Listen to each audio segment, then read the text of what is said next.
रहूंगी मैं। दुआ मैं सिर्फ तुमसे मोहब्बत करता हूँ। तो फिर क्यों जाते हैं उसके पास? क्यों फ़ोन कॉल कर रहे हैं वो आपको? अगर वो आपके लिए इतनी ही अहम है तो चले जाएं उसके पास, अपना लें उसे और छोड़ दें मुझे। बस मुझे लगा कि मैं आज भी उससे मोहब्बत करता हूँ, उसे अपनाना चाहता हूँ, है ना? बिलफर्ज अगर ऐसा है भी तो कौन रोकेगा मुझे?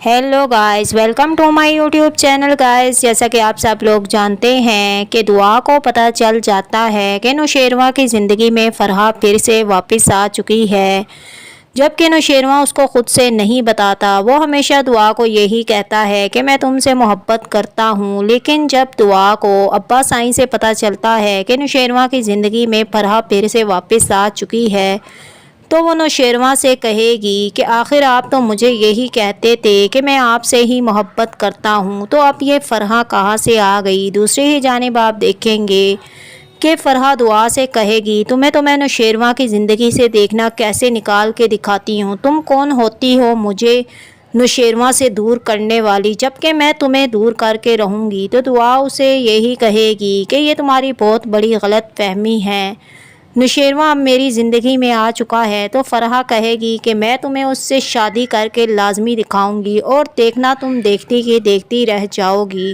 और दूसरी ही जानिब आप देखेंगे कि दुआ नौशेरवा से कहेगी कि आखिर फ़रहा को आप वापस क्यों नहीं भेज देते और आप उसके पास रोज़ाना क्या करने जाते हैं। ये सुनकर नौशेरवा को दुआ पर गुस्सा आ जाता है और वो दुआ से कहेगा कि मैं तुम्हारी भी सुनने वाला नहीं हूँ, अगर मैं चाहूँ तो मैं आज फ़रहा से शादी कर सकता हूँ। मैं ना तुम्हारा पाबंद हूँ और ना ही कशमाला का, मैं अपनी ज़िंदगी का ख़ुद फ़ैसला कर सकता हूँ। फ़रहा भी मेरी ज़िंदगी में पहले आई थी लेकिन उसने मुझे छोड़ के चली गई, आज मैं उसको अपनाना चाहता हूँ, तो इसमें मैं तुम्हारी कोई भी मर्ज़ी शामिल नहीं करूँगा। तो दुआ सुनकर ये सब कुछ हैरान सी रह जाती है कि नौशेरवा ने ये सब कुछ आखिर उसे उसके मुंह पर ही सब कुछ बोल दिया कि वो फ़रहा से शादी करना चाहता है। ये सुनकर दुआ शदीद डिप्रेशन में मुब्तला हो जाती है और वो फ़रहा के घर पर जाकर उसके मुंह पर थप्पड़ मारती है। दूसरी ही जानिब आप देखेंगे कि कशमाला को जब पता चलेगा कि नौशेरवा शादी करने जा रहा है फ़रहा से, तो वो तो मज़ीद परेशान हो जाती है और नौशेरवा उसको डिवोर्स की धमकियां भी भेज देता है। ये तो देखकर कशमाला शदीद परेशानी में मुब्तला हो जाएगी और वो अम्मा साईं और कहेगी कि मुझे अब्बा साईं से बात करनी पड़ेगी नौशेरवा की कि आखिर फ़रहा इसकी ज़िंदगी में क्या कर रही है।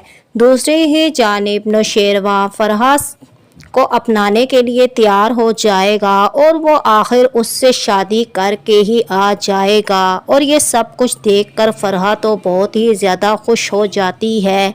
दूसरी ही जानिब दुआ हम बेहोश हो जाती है तो उसके घर वाले उसे अस्पताल ले जाएंगे और वो शदीद परेशानी में मुब्तला हो जाएंगे कि नौशेरवा की वजह से ये सब कुछ क्या हो गया। तो अब्बा साईं अपनी बीवी से कहेंगे आखिर नौशेरवा ने ये हरकत ही क्यों की और नौशेरवा तीसरी शादी कैसे कर सकता है, जबकि उसकी ज़िंदगी में 2 लड़कियां पहले से मौजूद थीं। मैंने नौशेरवा से कहा भी था कि तुम मेरी इन दोनों बहुओं को मेरी बेटियों समझो और मैं इन बेटियों के साथ ऐसा जुल्म नहीं होने दूंगा। और फ़रहा इसकी ज़िंदगी में जब से आई है नौशेरवा ने इन दोनों की तरफ से अपना रुख मोड़ लिया है, मैं नौशेरवा को नहीं बख्शूँगा। मुझे एक बार नौशेरवा से मिलने तो दो। अगली वीडियो देखने के लिए हमारे चैनल को लाइक और सब्सक्राइब ज़रूर कर दीजिए, आपकी मेहरबानी होगी। और हमें कमेंट्स बॉक्स में ज़रूर बताइए कि नौशेरवा को तीसरी शादी करनी चाहिए थी या नहीं। अल्लाह हाफिज़।